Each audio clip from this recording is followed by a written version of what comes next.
Like, orange, like Germany.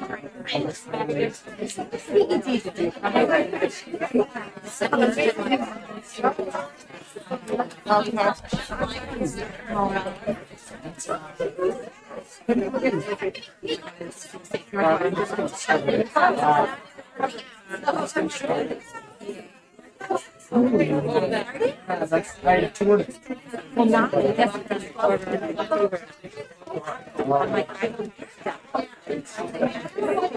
They got me roommate. I know so many. on my team just to see. It's a small room. You got it. Oh, I don't know. Oh, gets right. Good evening, everybody. I need to ring in our author because we are actually doing this as a Zoom event as well as a live event or a recorded event. And so we have to start on time, even though it's more fun to socialize. It's so wonderful to see all of you. Boy, we missed this. Thank you all for coming tonight. Especially thank you for wearing a mask. I mean, you've seen that infections are on the rise, but I'm going to be 81 next month, and the store can't do without me. And so I'm asking you to wear a mask, overcome any other objections, and just keep me alive long enough to keep doing all this. It's wonderful. I'm so pleased to be able to do an event with Karen Odden, whose books I love. I think this book is an absolute marvel. How many of you are an Anne Perry reader? Have any of you read the William Monk series by Anne Perry? Well, I'm telling you, this book is catnip for that because the William Monk series is about the river police in Victorian London. Always been, I think, a marvelous series. And Karen's book definitely has elements of the river police, which is a very special police force that operates on the Thames in London. But this is a new character for Karen. It's the start of a series, which I hope will go on for a really long time because it's so good. Right? So, Thank you. You're welcome. Really a pleasure to see you, dear. Thank you. It This is is wonderful to be exciting. here. It's super exciting. It's well, first of all, this is an in-person event, which is amazing. And it's also fun because this is my third event with you. Although tonight, I get you all to myself. I've had to share you before. You may not like that. I've been out drinking with another author. No, they're very nice to me at Virtue, and they let me bring the rest of the wine bottle with me because I said to them, if I finish this, I will not be able to complete the evening. And fortunately, this other author, whose name is John Searles, and who's lovely, he has given me a copy of his advanced reading copy of his March book, but I already have one. So we're going to give it away tonight. So that you can share that with it. And before we move on to Karen, John for years was a huge New York figure and worked at, and I once spent a day at Cosmopolitan with Kate White when she was the editor, and John. I've never had a day like that. I hope I'll never have a day like that again, to be perfectly honest. But there's just something about that magazine culture 20 some years ago. You know, they had money to burn. It was really just, fabulous and frenetic, amazing. So he's a great person to know because he has so many. He used to be on the Today Show, counting books and all kinds of great things. So a good person to know. Oh. I'm glad I introduced you Yes, to him. I'm glad I got to meet him really Yes, quickly. indeed. Right. It's all about reciprocity in this business, isn't Yes, it? it is. It is indeed. So tell us about your wonderful new character, because he is a new guy, isn't he, John? He is a new guy. So yes, as most of you know, my first three books featured different young woman characters, people who were pulled in somewhat unwillingly to solve a mystery because someone they loved was either injured or murdered. And for this one, I changed it up and I wrote about Inspector Michael Corrigan, who grew up in Whitechapel. He was orphaned when he was about 11, and sorry about that. Oh, good. It was your phone, not mine. And he, because, being an orphan, he had to make his way in the world. He started out thieving, went to work on the docks, became a bare knuckles boxer. And he was Irish at a time in London when that was a problem. And I didn't realize that was one of the interesting things in my research, was to come across these treatises and tracts and opinions in the papers about the Irish and the vitriol and the sort of the name calling. Frankly, it surprised me. I didn't realize how vicious it was. And well, the Irish were definitely the butt of much opprobrium in Victorian England. There was a whole bill where they tried to give the Free State Irish independence, which failed. There was a huge scandal attached to it. The person who was most interested in passing the bill was caught in a sex scandal, which seems to be sort of a standard modus operandi thing that happens in the UK and possibly even in the US, Politicians don't seem to be able to resist sex, and women don't seem to be able to resist the pheromones of power and money. So, we've all been through Monica and other stuff, so we know how that works out, right? And it wasn't any different. So it shot the Irish freedom question down. Wasn't it in the 1870s with Parnell? I think it was. Yes, I think it was. Right. Yes. So Maybe you've got literally, somebody who's dealing with that. You also didn't mention that Whitechapel is where Jack the Ripper did his terrible crimes. It was a really awful part of London.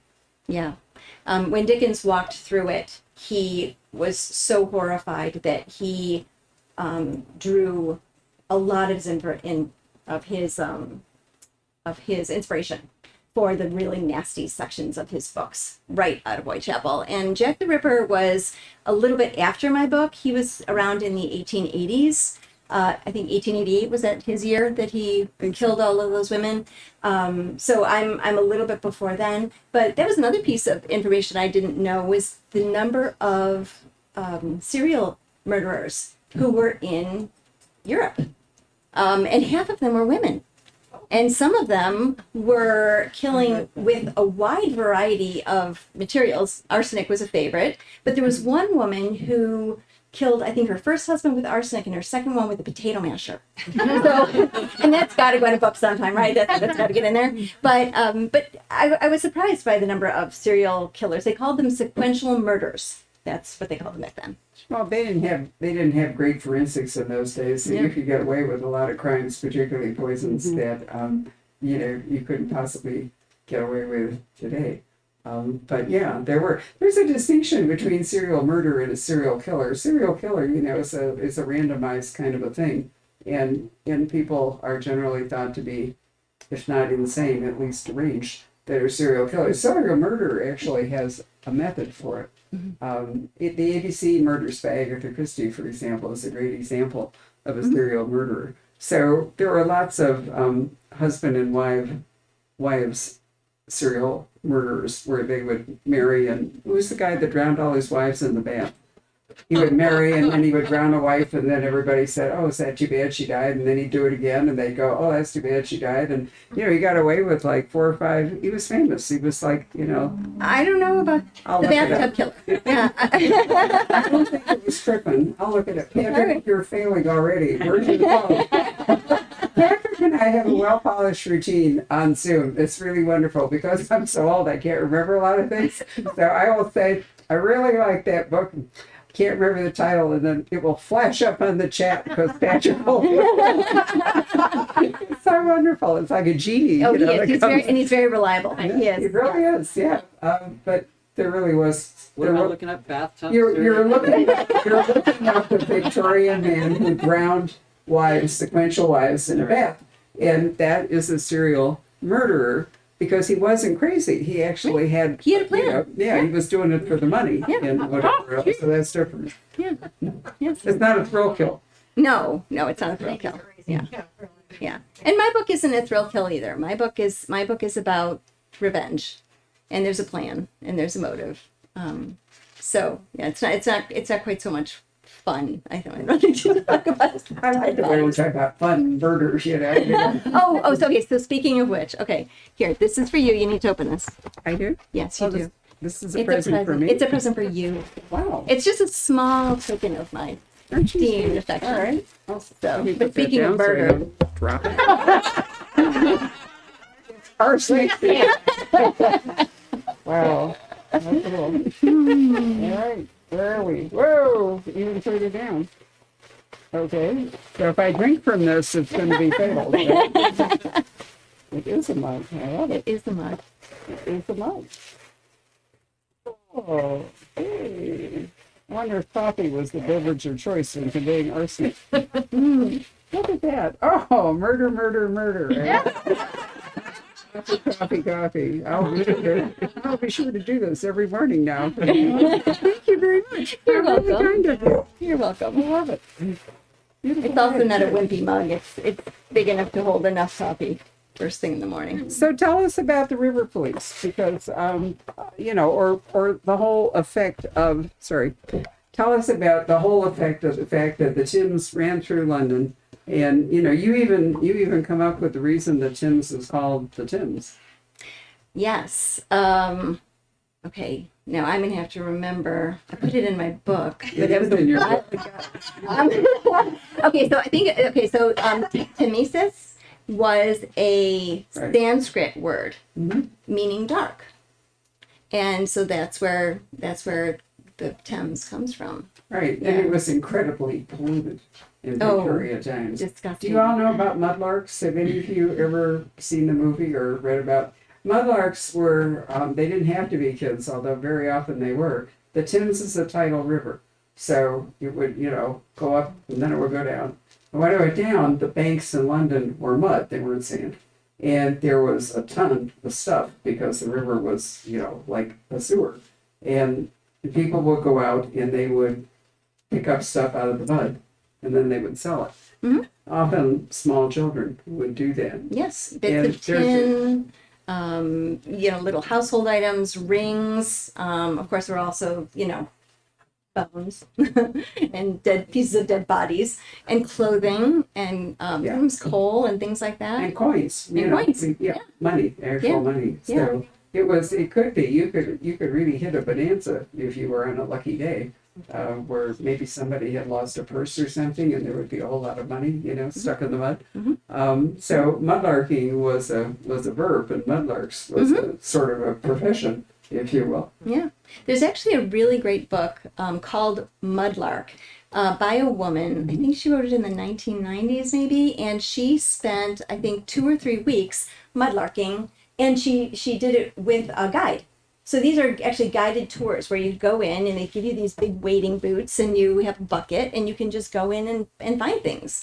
I think some of the most interesting stuff, I think they found some armor from like 700s. All kinds of really interesting things in I there. love that. So Yeah. I've never remembered they were called brides in the bath. Did you find it? Crippen. Right. It was Crippen. Crippen. Oh, okay. Brides in the bath. Right, Okay. and there's a famous story about how Crippen was caught. Long story, which we'll not talk about tonight. But anyway, very famous Victorian murderer and all. But that's what he did. He drowned women, wives, in the bathtub. Yeah. I'll have to look him up. Maybe he'll appear. So one of the interesting things about the river is, as you say, it is tidal, and so you would have different heights of river at different times of day, and you would have different speeds of the river at different times of day, and then you've got and the amount of traffic was just kind of astonishing, the number of boats that were doing it. But you think about, like, in the 1858, there was something called the Great Stink. You know about this, where there was literally so much sewage being dumped into the Thames that it was wafting into Parliament, which I think is the reason that the laws actually, they actually jumped on this problem, because they were like, we can't work here. This is not okay. This is not tenable. And so they hired a guy named Buzzelgett, I think is his name, and he built out sewers. But think about this: like, you have a major sewer problem, and you have 3 million people living in London in 1858. 3 million people and a sewer problem, and you don't have sewers. And so it's all just getting dumped into the river, and it's kind of nasty and vile. And then you have the additional problem of the fog and everything settling in, and it can't get out because you're in a river, because you're in a valley. It's kind of like here. You know how sometimes we have those days where, you know, where the dust and everything just comes and it settles and it can't get out because there are mountains kind of ringing the valley. Same sort of thing. Yeah, it was not a pleasant place to live. It was tough. No, and then you add coal dust to it and Yeah. dust dung and all this amazing people survived. Yeah. Because the air quality was terrible. You all know that London is actually full of rivers that ran down to the Thames, like the Fleet, for example. And over time, these rivers were paved over. So Fleet Street, which was, you know, the journalist heyday in the 1950s and so forth, actually is a river. And if you go down far enough underneath it, it's still flowing into the Thames. But over time, they build up on it. So you had drainage all over, not just, you know, and then you had all the ships that were dumping everything. Yep. On top of it. But the reason you had the river police was there was so much crime on the river. And a lot of it was international crime because a lot of the ships were from other countries. Because London at this time was the economic hub of the world. And the amount of trade, amount of ship traffic that went through London was extraordinary. Yes. So what would happen sometimes is ships would pull in, they would anchor, and there weren't enough docks for them to anchor. I mean, the entire river was dock. You know, they had dock after dock after dock, and there still wasn't enough room sometimes. So they would dock out a ways, and then they would have lighter boats that would go back and forth from the shore out to the boat and then come back. And that's where Corvin gets his start. Basically, it's where he gets his muscles. He's working on these lighter boats, and so he's shifting, you know, huge bags of tea and, you know, whatever else they're bringing on, and they, you know, he puts them on the boat, you know, rows out to the ship, and then offloads them, and then brings things back in. So that's where you got to start working. So, I mean, the analogy, if any of you looked at the Port of Los Angeles, you know, it's completely backed up. They can't offload the containers. They have truckers that don't want to work 24 hours. Who was it that told me today that they don't have porta potty facilities at the port because there's some union or something that objects to it? And you have truck drivers that are there for like 18 hours waiting, you know, to get a container. I mean, you've all seen about, you know, the whole supply chain problem is a disaster. So basically, we haven't come any farther than we have in Victorian London. Yep. It's just different. And the lighter boats were basically the equivalent of containers, if you really think about it. Yeah, moving from one place to another. Yeah, moving goods, yeah. you know, because it's fascinating. Yeah. So tell us about Michael Carman. You've told us he's Irish and all, but how does he get into the police force? I mean, how does he get into law enforcement? Well, he is bare knuckles boxing, and for a guy named O'Hagan, and he is so good at it that he isn't generating any money anymore because nobody will bet against him. And so one day O'Hagan says to him, "Okay, you need to throw a match." And Corvin's shocked. He thought that all of this was legit. There's no rigging going on.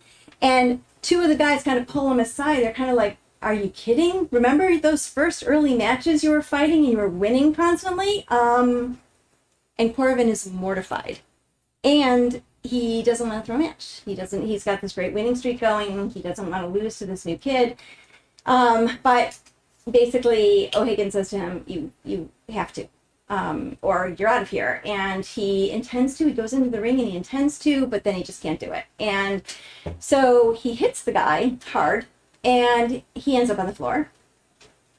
And O'Hagan is furious with him and throws him out of the boxing club. And these boxing clubs, like, think about, I don't know, maybe some of you have seen, like, there's a Sherlock Holmes movie with Robert Downey Jr., I think, that features him in one of them. They are downstairs in the basement, dirt floor, like, with, you know, rock alcohol poured all over them, blood all over them. I mean, these are not, you know, this is ugly. And anyway, so he gets thrown out of it. And then 2 days later, the police raid the place. And O'Hagan's assumption is that Corvin ratted him out. But he didn't. However, somebody comes into the shop and basically says O'Hagan is out for Corvin's head. So Ma Doyle hands Corvin a bag with some food, some money, and some clothes and says, "Just get the hell out of here." And so he runs to Lambeth. And that's kind of as far as he got before he stopped running. And he just happened to walk down the street where there's a police station. And he walked in And the supervisor of that station just happened to be one of those people who didn't mind that he was Irish. And so he let him, again, gave him the basic exams and threw him in a ring with somebody and said, okay, you can handle yourself, and gave him a uniform. And that's kind of how a lot of people actually got into the police. They were largely working class. Stiles, who is Inspector Corbin's sidekick, is kind of unusual in that he is not. He's more educated and sort of more from the middle classes rather than working classes. So we're in the 1880s, but London's first police force was actually either 1831 or 1832, founded by Sir Robert Peel, which is one reason that London police are called bobbies, after Sir Robert Peel. So it was, it didn't have the shape. Any of you watch Line of Duty on TV? It's a British cop show that's been phenomenally successful. And when you watch it, you realize that the British police have a military structure, basically. I mean, there's a real chain of command and so forth. It's very organized, lots of training, disciplinary things. It's the, I'm trying to remember what the word is, AC, was this, the anti-corruption unit. They're heavily, and if you watch Botch, you'll know that, the LAPD and so forth has a anti-corruption department and so forth, but none of that existed at the beginning. No, and in fact, there was so many scandal going on in your book. Well, yes, in 1877, I do have a scandal, but early on in the 40s, kind of in the 1830s, and that early period, people were very, very anxious about the idea of police.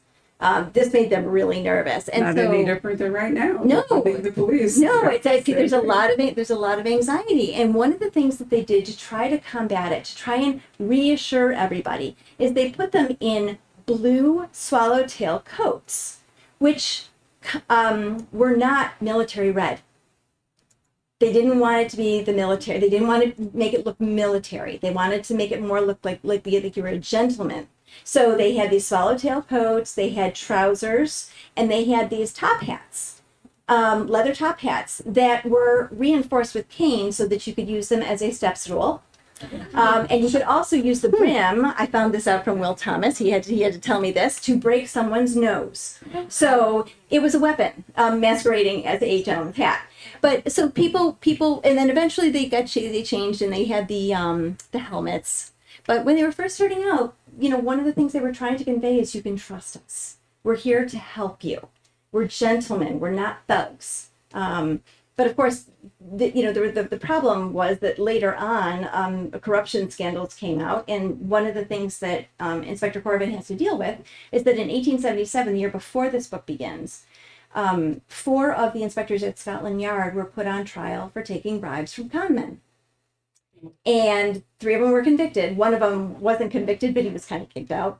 And they were sentenced to, I think, 2 or 3 years of hard labor. And these weren't rookies. Together, they had over 80 years of experience, which kind of makes you wonder what else they were up to. And as a result, the police did not have a whole lot of public trust. The trial took place at the Old Bailey, which is a really big, beautiful courthouse right there on the corner, or right there between Westminster and London City proper. So hundreds of people could kind of throng in there and go into the gallery and watch while these detectives were being questioned. And the proof that they had was, it was undeniable. It was clear they were guilty. And then you had the newspapers that were trumpeting terrible headlines, things like, shut down Scotland Yard, the plain clothes allow them to hide their crimes in plain sight. They belong at the bottom of the Thames. Some people would throw eggs at them and tomatoes and that kind of thing. I mean, so it was a tough go. So 3 or 4 months later, when Inspector Corbin's trying to solve a case and people don't talk to him, there's a reason. So yeah, it sounds very modern, doesn't it? Yeah, I know. I was interested. Well, let's not go into politics, but anyway, there are definitely parallels between corruption seems to be endemic when people get any access to power and money. Machiavelli wasn't kidding when he said power corrupts and absolute power corrupts absolutely. He really wasn't. And it does seem to happen. Right. Sometimes it's sex, sometimes it's drugs today, sometimes it's money, but there's always the potential. Wasn't it Plato that asked, who will guard the guardians? I think it was Plato. And that's a real question, always has been. If you put people up to be guardians, then who, in fact, Yeah. polices them? Yeah. Well, and when they after the whole scandal broke, Parliament came down hard on them. They formed a long commission. I think it's called the Parliamentary Commission for the Investigation of the Detective. It's a long title, and they considered closing it down altogether. They just felt that plain clothes enabled people to be corrupt and to get away with things, because people couldn't identify whether they were criminals or not, or doing the right thing. So they were, I think when you look back now, all of the sort of all of the distrust was fostered, I think, by the papers, by the scandal, by the sort of the theater of the, as you will, of the trial, and they had to sort of claw their way back. And one of the ways they did it was they hired a guy named Mr. Vincent, and he is a real character in my book. And he was kind of an unusual person to choose to be the new director because he had never served a day in uniform, never solved a crime. He's never been a policeman. He was the second son of a baronet. He was a former newspaper reporter. And the reason he was chosen was because he had gone over to France and investigated their police department, brought back a report that so impressed Parliament that they were like, yeah, you can just be our new director. So, but of course, it's going to cause a problem because all of the police who have come up from the working class and who are not second sons of baronets and who have, basically, busted their butt trying to, bring order to the streets, are looking at them with a lot of skepticism. So there's a kind of a natural problem there. That was true history. Interesting, isn't it, that, Scandal and Sex sells newspapers clicks. The version of clicks was they had broadsheets that instead of newspapers, and they could print them practically on demand. So whenever there was a scandal, a little printing, and then they had boys that would run around town, with these scandal sheets that, have you ever seen British newspapers, how big they are? They're much larger in size. They're really hard to read.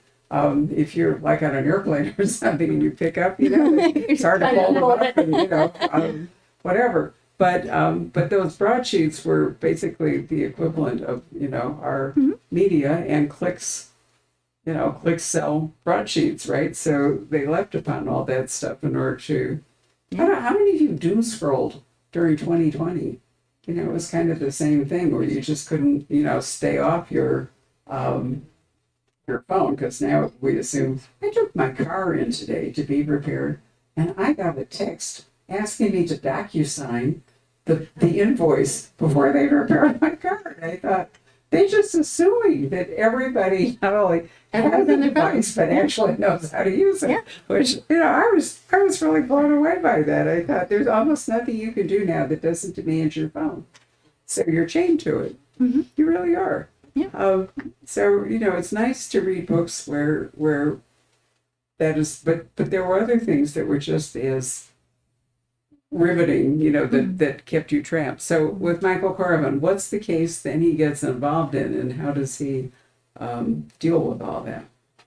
Can you remember? Because I know you're looking at me. You're already writing another book, and you don't really remember, do you? I do. So it is true. I am 95,000 words into this next one, and it's about the Princess Alice disaster. So my brain is kind of full of this boat, this steamboat that has 600 people on it, and it's coming down the Thames, late at night, and this coal ship, it's kind of like a house running into a car, comes along the corner and smashes into it, and 600 people drown. So yes, that is where my head is, but I do remember the case. Okay, so he is right now. When the book begins, Inspector Carman is obsessed with trying to find this missing woman, and she's been missing for 3 weeks. And she's the wife of an esteemed shipping magnate from Mayfair. And he's been hunting, and he thinks he might have a lead on her. He thinks that she might be in a asylum. So he wants to go and find her. He wants to go in and get her. But before he can do that, Stiles, his partner, pops in and says, Director Vincent wants us to go to Wapping, to the river police. And there's something strange, a woman in a boat or something. And so they go down there, and this is what they find. There's a lighter boat, one of the small boats that were used to, carry cargo and stuff back and forth. And there's a beautiful young woman in a gorgeous dress lying there in the bottom of the boat, and she's dead. And it turns out that she's the daughter of a judge, a prominent judge in Mayfair. And he begins to try and dig into her family. And what I kind of love about a lot of the Victorian novels, especially like The Moonstone and Lady in the White, Wilkie Collins books, Mary Elizabeth Braddon, these sensation novels that were kind of occupying everybody in the 1860s, they wanted to talk about skeletons in the closet. They were really interested in like the dirt behind like sort of the nice facade in Mayfair. And so I kind of leaned on that. And so, for example, the judge has a French mistress. The mother is ostensibly an invalid in her bed, but she keeps having affairs with the doctor. Rose, she's got two brothers. One of them has been cheating so much that he's almost thrown out of Oxford. So there's lots of stuff. But then the following week, a second dead girl shows up in a boat. And he realizes that he has to adjust his question. It's not why this girl, meaning Rose, it's what do these two women have in common? And God help me, is there another one coming? So the clock starts ticking. He really feels the pressure. And then, of course, a third one, and then we're sort of rolling, and he's trying to figure out what the heck is going on, because the girls don't seem to have anything in common other than that they're young women somewhere between the ages of 18 and 32. So Right, that's it. you don't want to say any more, because No. otherwise we give away the entire plot. That's But, right. it's really interesting. I don't know if any of you have actually read Wilkie Collins' The Woman in White, which is a real classic, but a kind of standard way that men would try to get rid of unwanted wives or mothers or occasionally daughters was to basically put them in asylums, have them declared insane. They would have a doctor in their pocket. And there was almost no way out when that happened. It was virtually impossible for somebody who was sent to Bedlam, which is a short name for Bethlehem Hospital. But once a woman was incarcerated in there, she was so powerless. They were powerless anyway, but even more so under those conditions. And so it was a fairly standard way of removing unwanted women. And so Corrigan has to wonder if that might be part of what's operating here. Yeah. I mean, the role of women in Victorian times was really terrible. Yes, it was. And part of the reason that I like the 1870s, though, is that we begin to get a little bit of a, kind of like the chink in the iceberg, I guess. Because I think it was in 1867, the vote was extend to another 1 million men. And it was men. Women were not voting, obviously. And the literacy rates were rising. So all of these newspapers came into being. I think it went from there being 100 newspapers in London to 1,000, basically in 2 decades. So you had all these people talking about social issues, education and women's rights and cruelty to animals and the mill hours and the mining hours and all these things.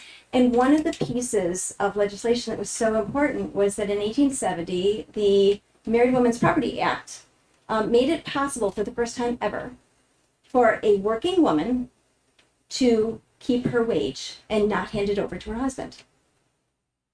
And this is a big deal. I mean, under the legal doctrine of coverture, which basically, began in, I don't know when it was. I'm sure it was medieval. Medieval, and Blackstone, sort of defined it as basically a woman operates, her identity, when she gets married, her identity is what he calls suspended. and she can do nothing except for what she can accomplish under the wing of her husband. And practically speaking, this meant that women could not have property, married women could not have property, inherit property, their children belonged to their husbands, they could not initiate a lawsuit on their own behalf, they could not initiate divorce unless they could prove, let me think here for a minute, they had to prove that the husband was unfaithful and had either beaten her or abandoned her for 4 years. Then she was allowed to ask for a divorce. Whether she was granted or not was a whole different matter. So what it really comes down to is the only really good role that a woman could have in Victorian times was that of widow. And or we've already queen. talked about because widows got out of this coverture thing, and very often they had money of their own.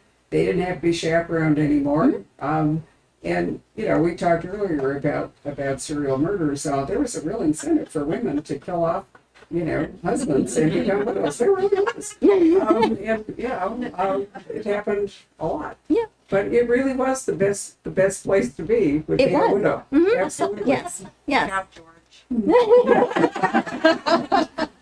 Yeah. Because spinsters, didn't have any power. They often had to, they had to batten off friends and relations. They wound up being governesses, or there was just no respect. They didn't have property or income, whatever it was really hard.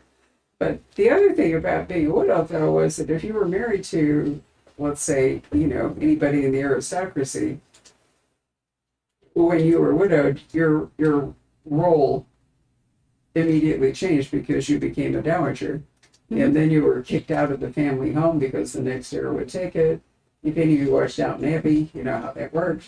Queen Elizabeth's mother, Elizabeth, when George died, all of a sudden Elizabeth, the present queen, became queen, and her mom became the queen mother. That was it. She was no longer the queen. Fortunately, they got along, but could have been terrible. And so you had to be. It was better to be a middle class widow than an aristocratic widow in a lot of senses.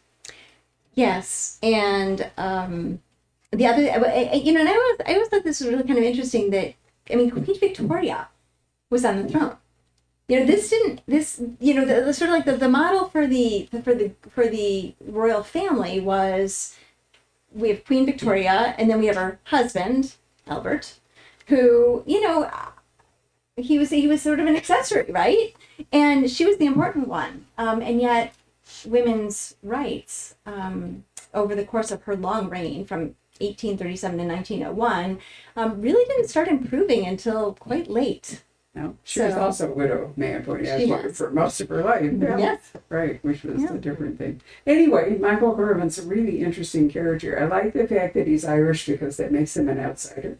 He's going to constantly have to fight for acceptance, and he's going to run into a lot of prejudice. And, we're living in a moment today in which we're very conscious. Woke is the key word.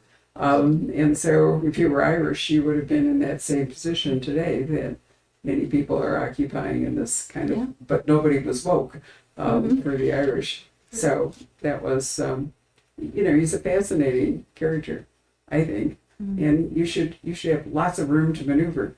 The great thing also about writing historical fiction is you don't have to age people in real time because they're already dead, or they're already, so you don't have to do like every year, every book it's a whole year in the life of this character. You can actually start a new case like the day after the old one ended if you want to. It's true. I can. Yeah. Yeah. And I think that's good because if you really like a particular era, you'd rather stay in it.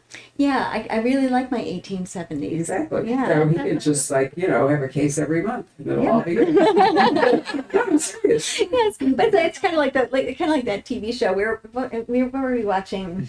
What is it? Oh, The Rookie. And it's just kind of amazing how every single episode of The Rookie, which takes place in, I think, Los Angeles, is that right?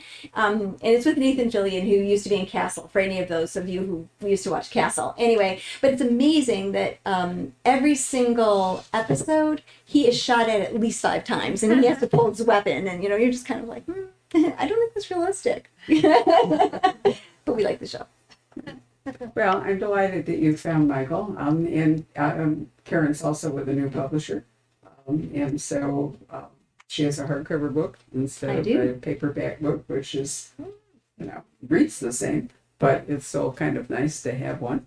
So it must be very exciting for you. It is, and Crooked Lane has been a very good fit for me. Good. Yeah, it's a Excellent. lot. So, how about questions from the audience? We probably cast around, said everything we could say. Karen, why don't you call on people and so forth? Yes. So, what's it like to write as a man? Your other protagonists have been women. Seems like a big shift. What was it like? How did you find the voice? That's a great question. Thank you, Rebel. It really is. It took me a little while, and what I did was I found books. So I grew up. How many of you read Robert Ludlum like growing up? Anybody? Okay, so, yeah, I figured. So what I would do is I got some Robert Ludlum books, and I actually read them out loud because I really think that my ear. I need my ear to be tuned into it, much more than my eye, I guess, as it were. And so I read some of them out loud, and just until I felt like I was getting hold of sort of I don't know what I'd call it, a masculine cadence, I guess. Another one I read was Tana French's Faithful Place, which is a first person, Frank Mackey, he's actually Irish. Now it takes place in the 1980s, I think, or 1990s, but again, it was the same kind of thing.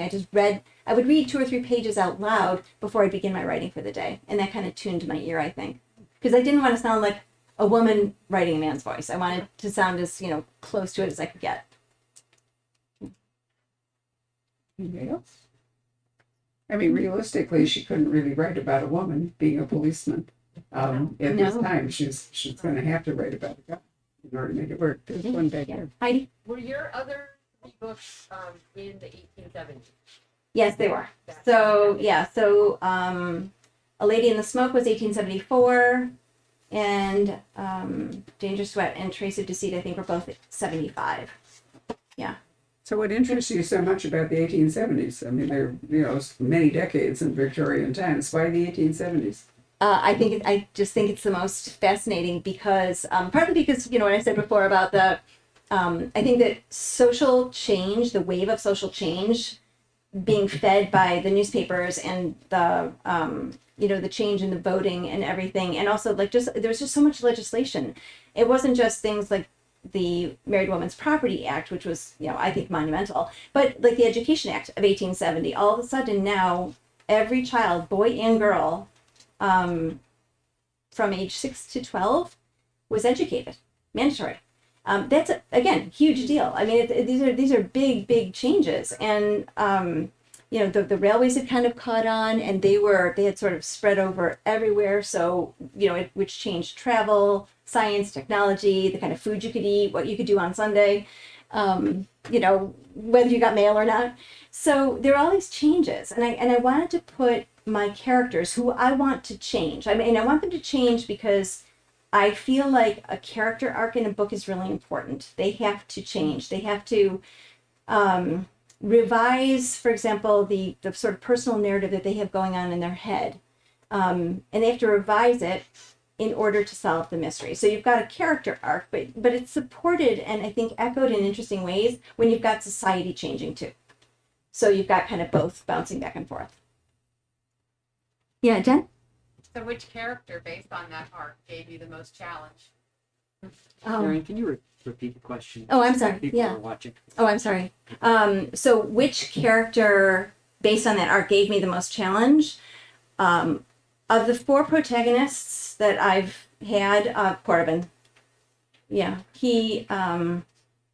It took me a long time to get to know him. I began drafting this book back in 2014 or 15. It was based on a story that I read.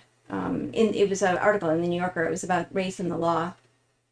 And one of the little, if you guys read the New Yorker, there's like a little vignette, kind of mini story tucked in there. And it was about a young Black woman who was in Alabama, who was jaywalking across the quiet streets.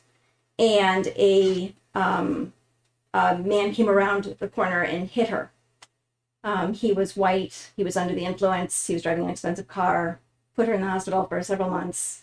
And when they sued, the judge awarded her $2,000, which was, appalling. And so what was interesting to me, I mean, that was harrowing enough, but what was interesting to me was sort of the extra legal fallout, which was that the father, who was understandably irate, he didn't go after the judge, he went after the judge's daughter. Because he wanted to make sure the judge understood what it was to lose a child, or to almost lose a child. And so that was the kind of the kernel of the story. And I decided I wanted to write about revenge and empathy in a Victorian setting. So then I kind of come up with, well, first of all, this is, obviously we've got, judges and lawyers and men who are hurting women, that kind of thing. But because there were no women police until 1920, I had to have, as Barbara said, I had to have this main character be a man in order to investigate a story like this. So I kind of began with the story and then said, okay, well, I need a man. And then, well, who do I need? And he evolved over time. And what I kind of came around to realizing was, his big problem is that he grew up very tough in Whitechapel. He is decisive, he's strong, he's good with his knife, he's good with his fists. And he is deeply loyal to the family that adopts him. He likes to be a rescuer. The problem is that, as his love interest Belinda points out, part of the reason you like to be a rescuer is because, that serves you well as a policeman, but part of the reason you like to be a rescuer is so that you never have to admit that you're vulnerable. And so Corriban's character arc came very late in the process to me, but once it did, it anchored the entire book, because I realized that's what I was trying to get at. I was trying to get at how empathy can make him a better policeman. Does that make sense? Absolutely. Yeah, Tana? Did you start out knowing this was going to be a series, or did it? No, I did not start out knowing it was going to be a series. All I wanted to do was get this book really solid, and it happened over the course of, I don't know, 6 or 7 years, because I was writing other things. But when Josh went to sell the book, he said, I really want to try and get you a 2-book deal. It's very hard to get any traction, frankly, with just one book. And he said, do you have an idea for the next one? I said, well, I've got this boat that sinks in the Thames with 600 people, and there's no manifest, and nobody knows who's on the boat. So it's a good premise as Annie for a mystery. So I thought, well, I've got something else I can do. I said, sure, yeah, make it a 2-book thing, and he was able to get that from Crooked Lane. Anybody else? Oh, all right. Well, thank you all. Oh, sorry. Nadine? One more way back there. Sorry.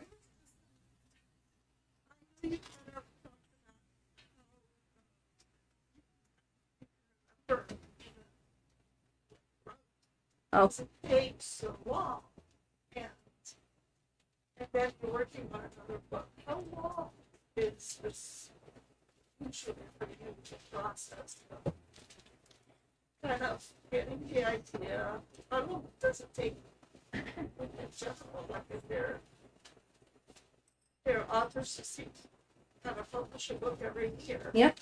So the question is sort of how long this process of creation takes for the book.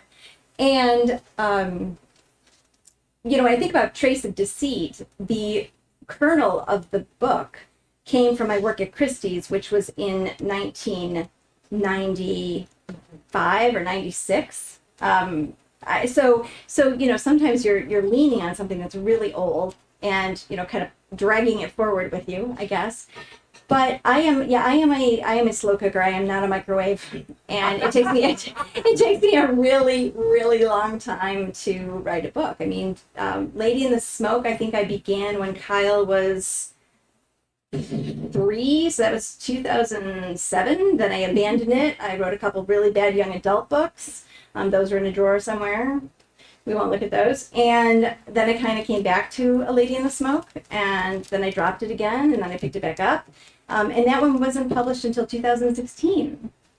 So that's, it's a long time. Now I've gotten more efficient. I mean, I can kind of, pull it together, sort of like one every couple of years, but I'm never going to be able to, sort of churn them out. I'm slow. I really am. It takes me a long time to get the backstory for my characters, and I won't write a book without it.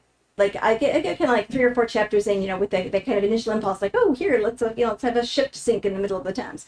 But then I'm like, okay, well, I spend 4 or 5 pages, and sometimes longer than that. I mean, Corvin's backstory is probably about 10 or 15 pages long, written from their perspective. So even my secondary character, like Belinda Gale, who is my love interest in Down a Dark River, she has a backstory that's probably 5 single space pages long, all about her father and her mother and her brother and her friend from, and her cousin and, all these different people. So that when I'm writing, I can sometimes take 2 characters, stick them in a room and know what they're going to say.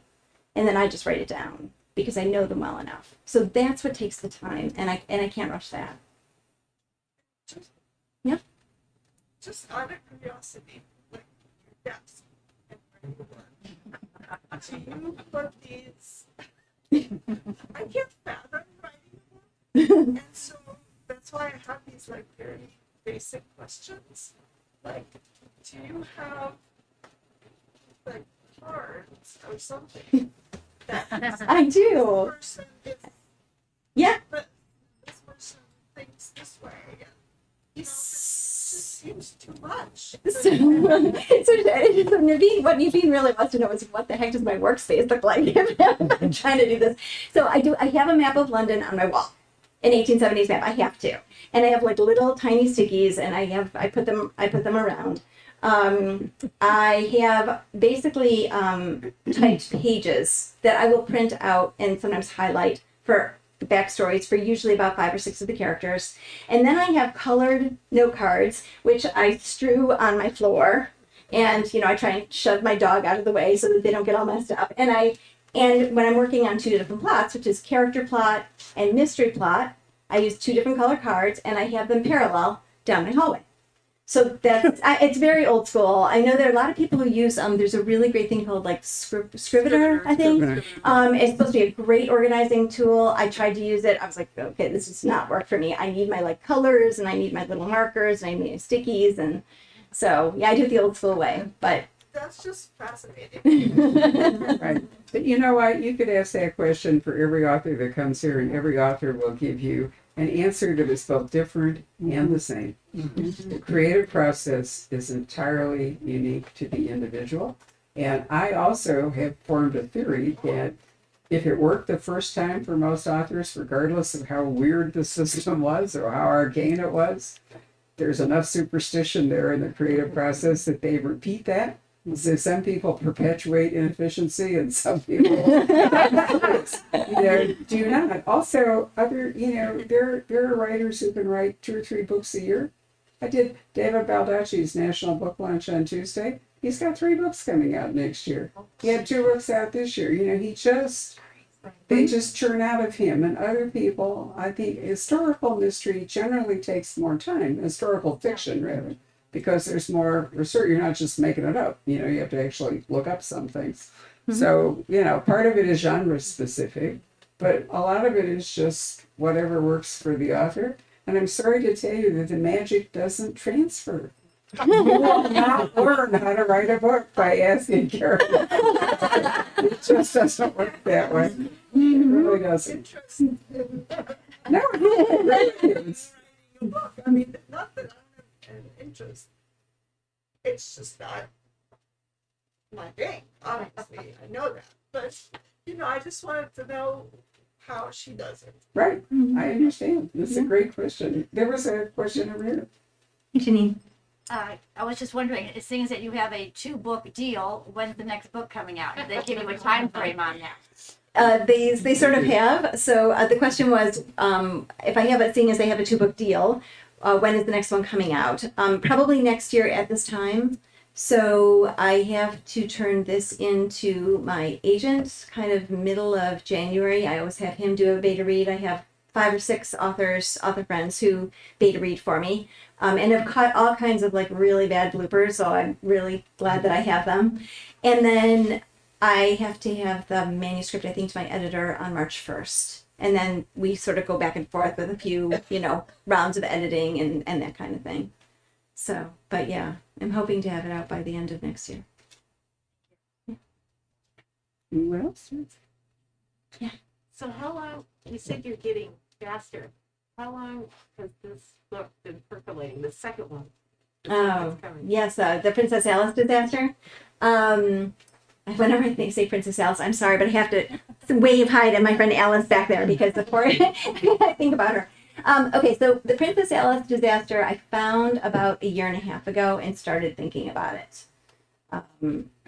And I found it's interesting because when I reflect back on my creative process, I think you're probably right that there's a little bit of a pattern that I fall into. And each time I've written a book, I find 2 things and put them together. This one, it's the Princess Alice and all of the anti-Irish sentiment. Those are fitting together in an interesting way.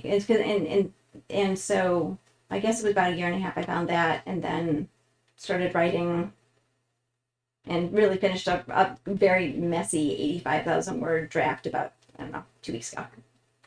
So, yeah. Well, thank you. This has been wonderful. Thank you bet so you'd much like for being Karen here. to sign books for you, right?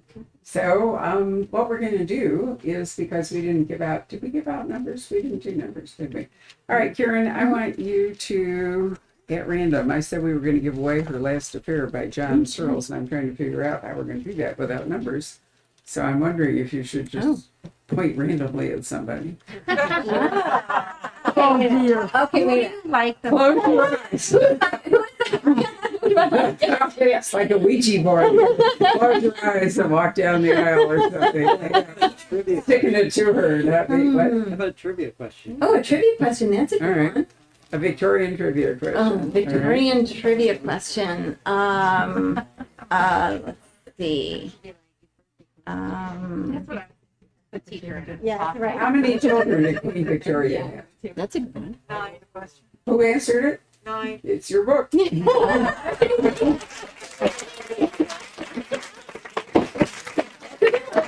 over, and then the back one you got. So, Well,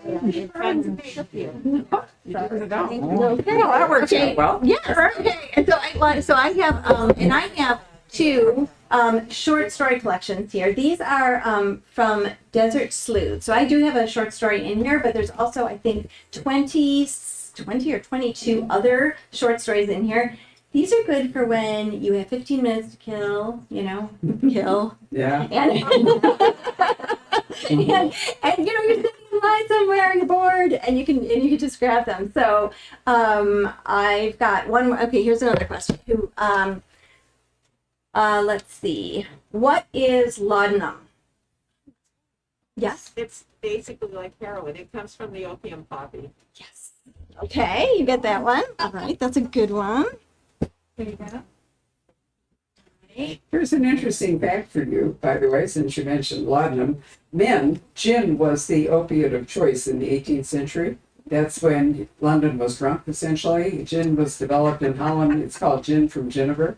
But respectable women didn't really want to be rollicking around drunk on what they called blue rune or gin. So laudanum became the women's drug. And the 19th century had an enormous drug problem. The British were in Afghanistan, remember? Yeah. And I'm telling you, there were women stoned all over London. But because it was laudanum, it wasn't obvious. And Elizabeth Barrett Browning, the poet, for example, she had a really serious drug habit. And when Robert took her away, to Florence, she gave it up. But also because people were in pain, and there wasn't really a lot you could do about it. And women often had, lots of childbirth was rough.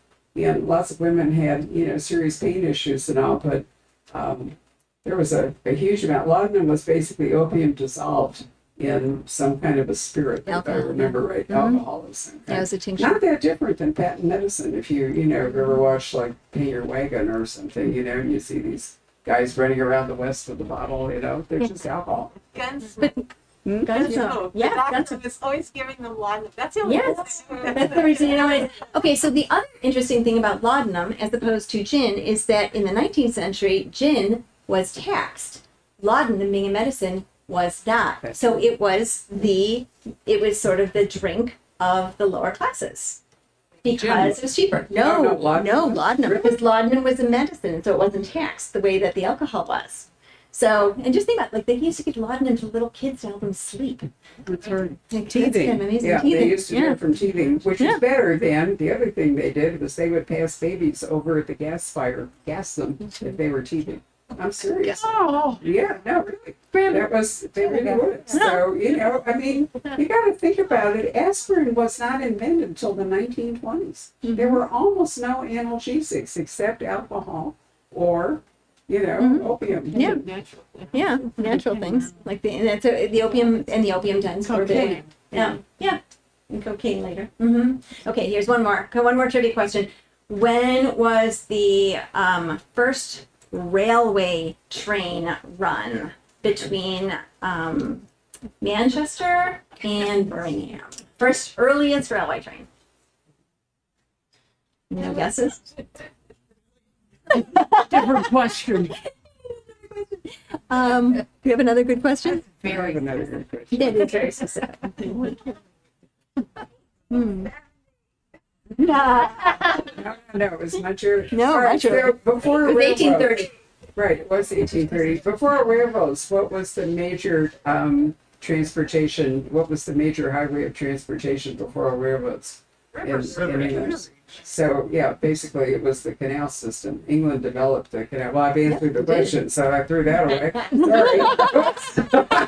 I was about to leave a quiet, so anybody can answer it. Right, very good. All right, so who was a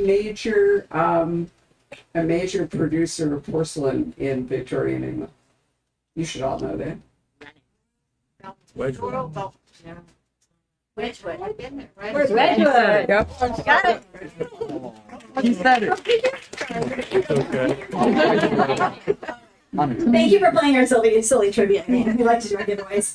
All right. This is Thank mark you. on the numbers.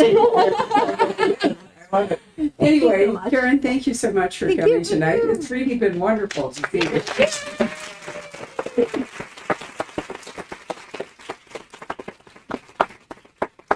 And thank you all for being such an attentive and wonderful audience. We're going to ask you, I think the only way we can really do the book signing is kind of by rows. So